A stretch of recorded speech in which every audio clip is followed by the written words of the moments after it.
Hello, welcome to my channel লঙ্কার ছোট্ট রান্নাঘর। সবাই কেমন আছো? আশা করি সবাই ভালো আছো, আমিও ভালো আছি।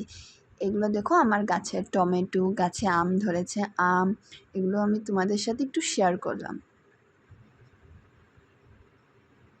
তারপর তো রেসিপি শেয়ার করবই, বাট আগে আমি দেখাচ্ছি। দেখো আমার ছাদ বাগানে আম ধরেছে গাছে, আর টমেটোও ধরেছে, আমি পেরে নিচ্ছি।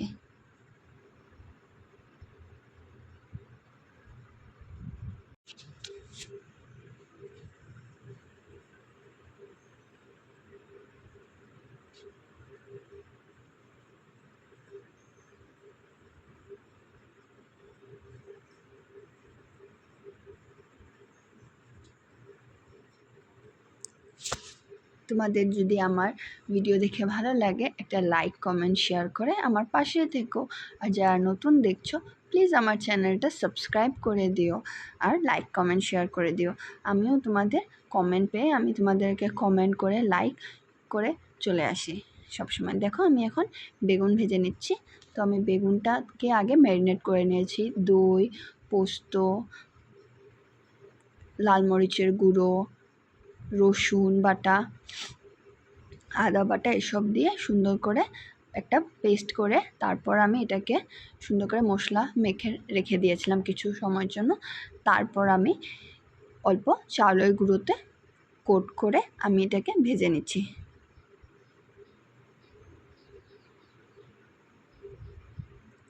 আমি ক্রিস্পি করে ভেজে নিয়েছি।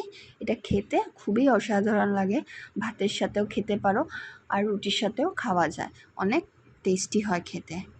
দেখো আমার বেগুন ভাজাটা তৈরি হয়ে গেছে। আমি তোমাদের সামনে একটু ডেকোরেশন করে দেখাচ্ছি, আশা করি তোমাদের ভালো লাগবে।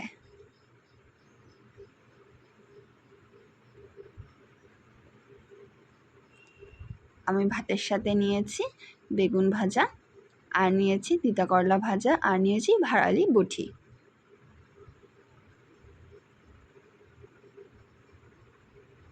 আমরা এটাকে ভাড়ালিই বলি, কিন্তু অনেকে আবার এটাকে থোরও বলে। তো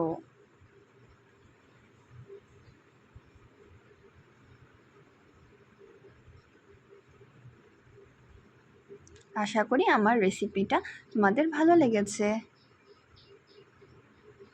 দেখো আমার গাছে অনেক ফুল ফুটেছে, সেটাই তোমাদের সাথে আমি শেয়ার করলাম।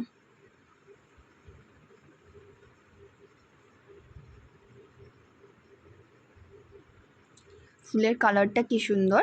আর এই একটা গাছেই দুরকম ফুল ফুটে, একটা পাঁচ পাপড়ি আর একটা থোকা। আর এটা আরেকটা নয়নতারা, এটা সব সময় ফুটে, 12 মাসেই ফুটে, বা এটাকে সাদাবাহারও বলে।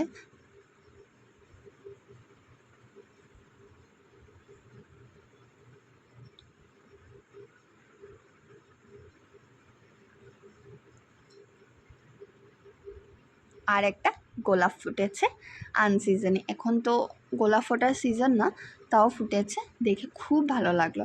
আর এই গোলাপটা আরও বড় হয়। আর থ্যাংক ইউ পুরো ভিডিওটা দেখার জন্য।